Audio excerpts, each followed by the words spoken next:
Hi there, you Dissecting Africa. This is a program through which we discuss every positive things about the continent. And today we are looking at the issues with Egypt's Suez Canal and the global shipping business. So what I want to do is just to um, take us through what has it been happening, within that this. But before we delve into that, let's take the news making round in the African countries, starting with it's a kind of breaking news, which says that Tanzania president names vice. So this is what is happening now. Any moment from now, we'll get to know the vice president of Tanzania. You recall that the former president, Madam Samia Suhul, was sworn in as the president, and now it's necessary for her to choose a vice president. So let's move on. Let's get to Uganda. The headline from Uganda: two people under threat from Uganda's melting glacier. That's from Uganda. Let's get to Kenya. The headline from Kenya says hospitals face oxygen scarcity as Kenyans stop. And moving on, this has to do with a story that we want to sailing through cleared Suez Canal. So the place has been cleared now. Then let's get to Mozambique. The headline from Mozambique says more. Then moving on, let's get to Malawi. The headline says Malawi beat Uganda to make to make Cup of Nations finals. And another headline from Kenya says Barack Obama's Kenya grandmother dies aged 99. Then in Sudan, the headline says Sudan signs deal separating state and religion. And let's get to South Africa.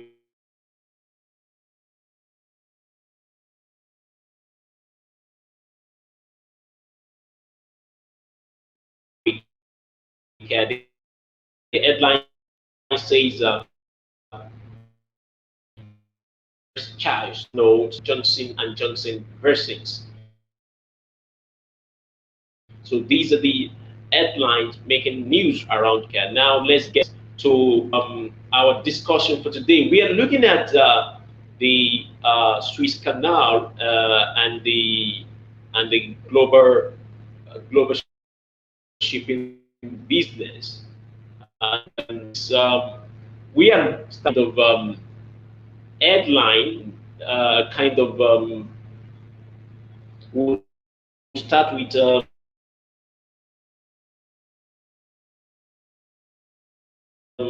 we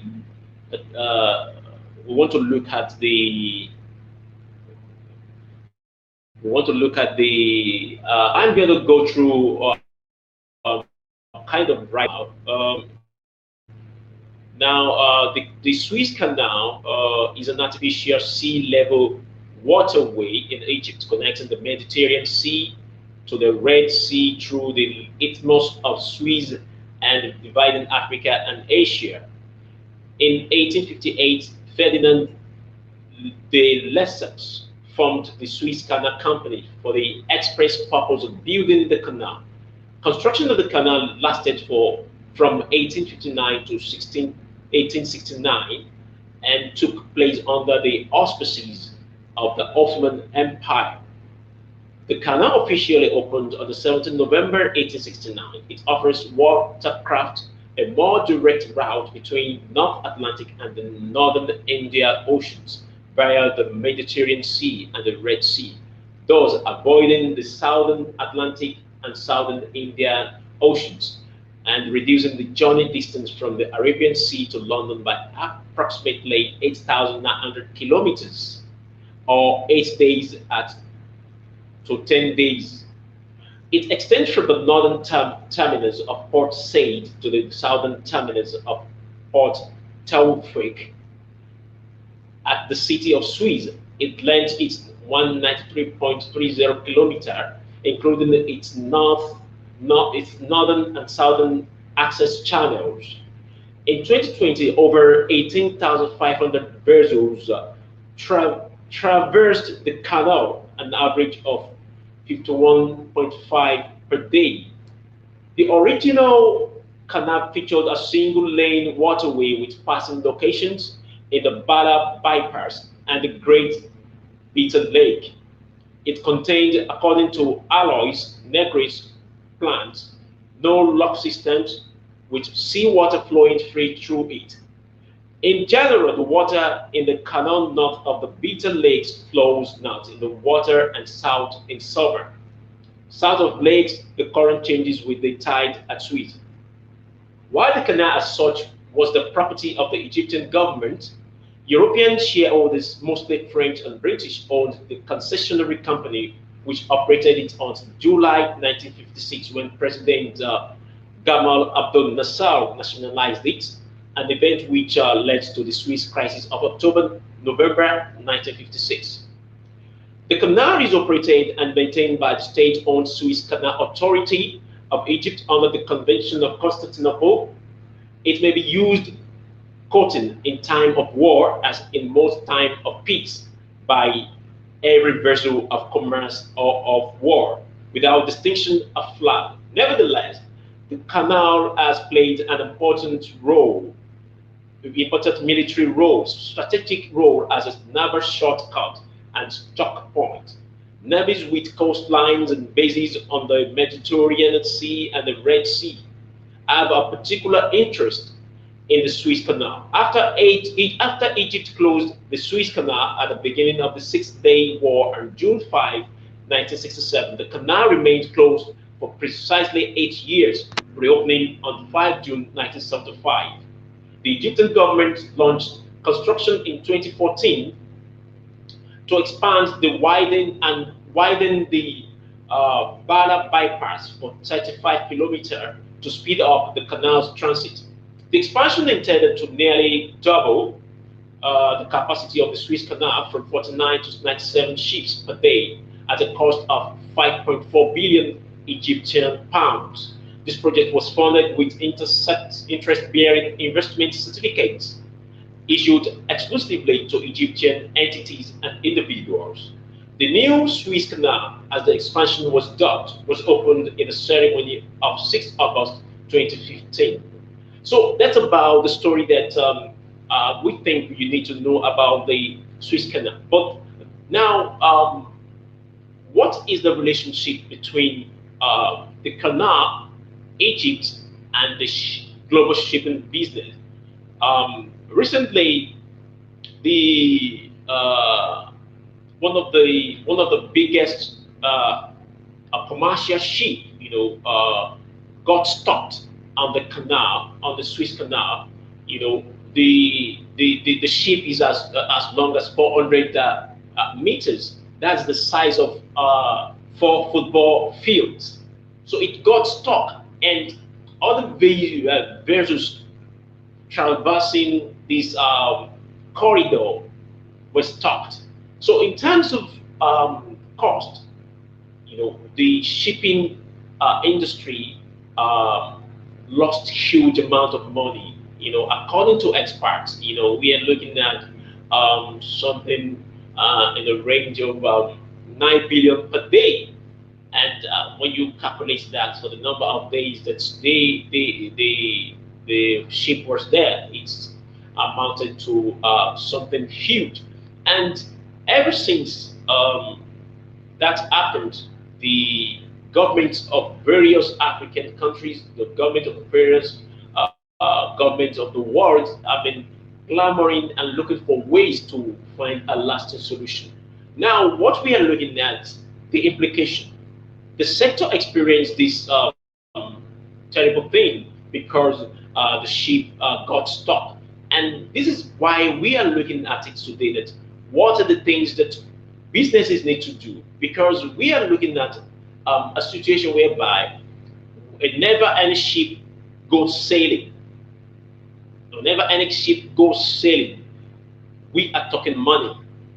And a situation whereby any ship that gets stuck anywhere, it means they are losing money. So they lost huge amount of money. The sector experienced a terrible thing. And now recovering will be another issue. So for the Suez Canal, I want to believe that it needs more kind of attention, so that it can be well taken care of because of the business that takes place there. You know, one third of the global shipping business take place on Suez Canal because it saves time. You can see instead of spending 8 days for ships to get to destination Europe, mostly, if they pass through the canal, it goes easily.